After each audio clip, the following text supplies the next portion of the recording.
The territorial peace concept proposed by the High Commissioner for Peace moves towards really being able to reach that stable and long-lasting peace. And that stable and long-lasting peace will be achieved if we do an exercise of a jointly peace building from the territory, building to the extent that it's a process that is going to take not just a few years, and we all have to commit to pull it off.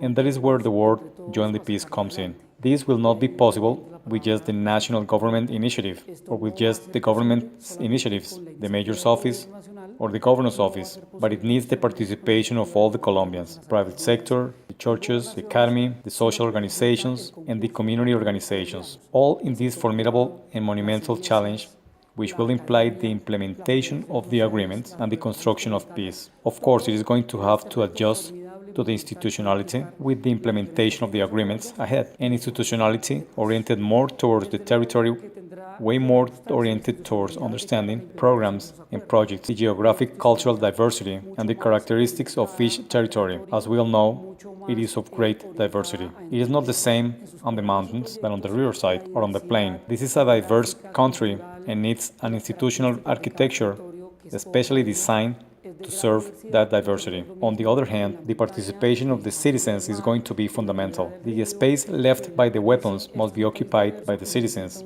and that participation has to be responsible, and the state has a profound obligation to open doors, so the citizens participate on the budgetary implications, on the political decisions. Furthermore, the citizens also have the responsibility to go beyond the vindication, and they have to commit to a solution route for that exercise of implementing the agreements. And an essential third element I would highlight is the reconstruction of trust and coexistence. We have a country that has broken ties.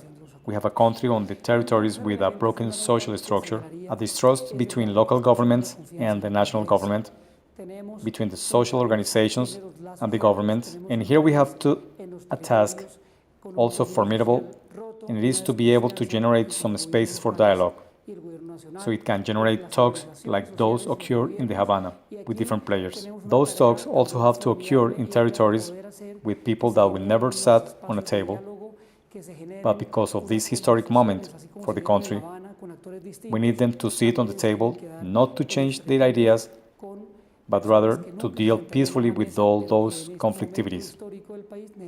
In those 3 points is the territorial peace. Of course, better conditions will be required to accomplish it. Safety is the main one.